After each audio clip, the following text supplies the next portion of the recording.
আসসালামু আলাইকুম। নাম্বারিং সিস্টেমে 4টা পদ্ধতি আছে: decimal, binary, octal and hexadecimal. Decimal বা দশমিক সংখ্যার ভিত্তি হচ্ছে 10 এবং সংখ্যাগুলো হচ্ছে 0 থেকে 9 পর্যন্ত। টোটাল এখানে 10টা সংখ্যা আছে বলে ডেসিমেল বা দশমিকের ভিত্তি হচ্ছে 10। একইভাবে বাইনারির ভিত্তি হচ্ছে 2 এবং সংখ্যাগুলো হচ্ছে 0 এবং 1। অক্টালের ভিত্তি হচ্ছে 8, সংখ্যাগুলো হচ্ছে 0 থেকে 7 পর্যন্ত এবং হেক্সাডেসিমেলের ভিত্তি হচ্ছে 16 এবং সংখ্যাগুলো দশমিকের মতো 0 থেকে 9 পর্যন্ত। এবং বাকি যেই সংখ্যাগুলো আছে সেগুলোরে আমি ABCDEF দ্বারা প্রকাশ করব, অর্থাৎ টোটাল এখানে অঙ্ক সংখ্যা আছে 16টা। এখন ডেসিমেল, বাইনারি, অক্টাল এবং হেক্সাডেসিমেলের রূপান্তরগুলো আমাদের পরীক্ষায় আসে, কিন্তু তার আগে জানতে হবে ডেসিমেলের 3 মানে সেটা বাইনারিতে কত, ডেসিমেলের 6 মানে সেটা অক্টালে কত, হেক্সাডেসিমেলের ডি মানে সেটা বাইনারিতে কত, হেক্সাডেসিমেলের ই মানে সেটা ডেসিমেল বা দশমিকে কত। এটা আমাদের জেনে আসতে হবে আগে। ডেসিমেলের ভিত্তি ছিল হচ্ছে 10, 0 থেকে 9 পর্যন্ত। আমি 0 থেকে 9 পর্যন্ত লিখলাম। বাইনারির ভিত্তি ছিল হচ্ছে 2, 0 আর 1। অক্টালের ভিত্তি হচ্ছে 0 থেকে 7 পর্যন্ত, অর্থাৎ 8টা। হেক্সাডেসিমেলের মৌলিক সংখ্যা হচ্ছে 0 থেকে 8 পর্যন্ত, অর্থাৎ মোট 16। এখন ডেসিমেলে যেটা 0 ওটা প্রত্যেকটাই 0, ডেসিমেলে যেটা 1 ওটা প্রত্যেকটা 1। কিন্তু ডেসিমেলে যেটা 2 সেটা কিন্তু বাইনারিতে 2 হবে না, কারণ বাইনারিতে আমি 0 আর 1 ব্যতীত অন্যান্য কোনো সংখ্যা ইউজ করতে পারি না।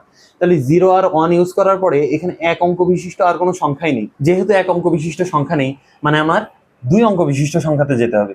অর্থাৎ ডেসিমেলে যেটা 2 ওটা বাইনারিতে হচ্ছে 10। এরপরে 10-এর পরে কত? 11। 11-র পরে 0 আর 1 দিয়ে গঠিত কোনো 2 অঙ্ক বিশিষ্ট সংখ্যা নেই, যার কারণে আমার 3 অঙ্ক বিশিষ্ট সংখ্যাতে যেতে হবে। অর্থাৎ 4-এর মান, ডেসিমেলে 4-এর মান সেটা বাইনারিতে হয়ে যাবে 100।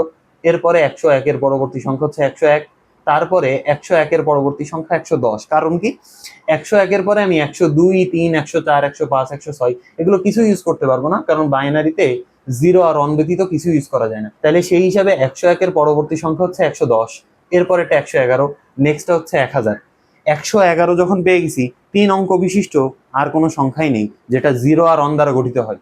তাহলে আমার 4 অঙ্ক বিশিষ্ট সংখ্যাতে চলে যেতে হবে, অর্থাৎ 1000, তারপরে 1001, নেক্সট হচ্ছে 1010, এরপরে হচ্ছে 1011, 12টা 1100 হয়ে যাবে, 13টা 1101, এরপরেরটা 14, 1110 অ্যান্ড লাস্ট হচ্ছে 15, যেটা বাইনারিতে 1111 হয়ে যাবে।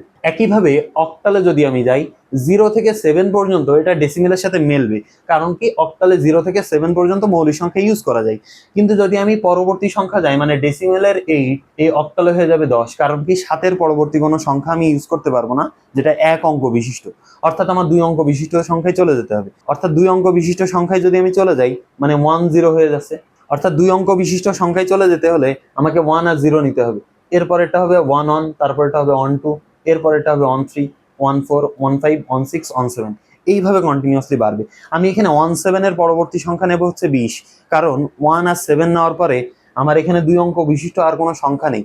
18 আছে, 19 আছে, কিন্তু এইগুলো অক্টালে ইউজ করা যাবে না। অক্টালে ইউজ করতে গেলে 17-র পরবর্তী সংখ্যা ইউজ করতে হবে 20। 2 আর 0 নিয়ে কাজ করব, এরপরে 3 আর 0 নিয়ে কাজ করব, এরপরে 30 থেকে শুরু করে যখন 37 পর্যন্ত, অর্থাৎ 37 পর্যন্ত চলে যাব, পরবর্তী সংখ্যা হবে আমার 40। এরপরে 40 থেকে যখন 47, অর্থাৎ 47 পর্যন্ত চলে যাব, তখন তার পরবর্তী সংখ্যা হয়ে যাবে আমার 50। এইভাবে আগাবে। একইভাবে যদি হেক্সাডেসিমেলে দেখি, 0 থেকে F পর্যন্ত আমার মৌলিক সংখ্যা আছে, এর 0-র মানটা হচ্ছে 0, এবং পরপর যদি আসি 9-এর মানটা হচ্ছে 9। কিন্তু ঝামেলা হয়ে যায় এ এর ক্ষেত্রে। এ এর মানটা ডেসিমেলে হয়ে যায় 10, বি এর মানটা ডেসিমেলে হয়ে যাবে 11, সি এর মানটা ডেসিমেলে হবে 12। একইভাবে এভাবে এফ এর মানটা ডেসিমেলে হয়ে যাবে 15, এবং এফ এর মানে যদি তোমার বাইনারিতে বের করতে হয়, সেখানে 1 1 1 1 হবে, অর্থাৎ 4টা 1। এইগুলো পরীক্ষায় কিছুই আসবে না, কিন্তু বেসিক আলোচনা করার জন্য এইগুলো জানাটা জরুরি আর কি।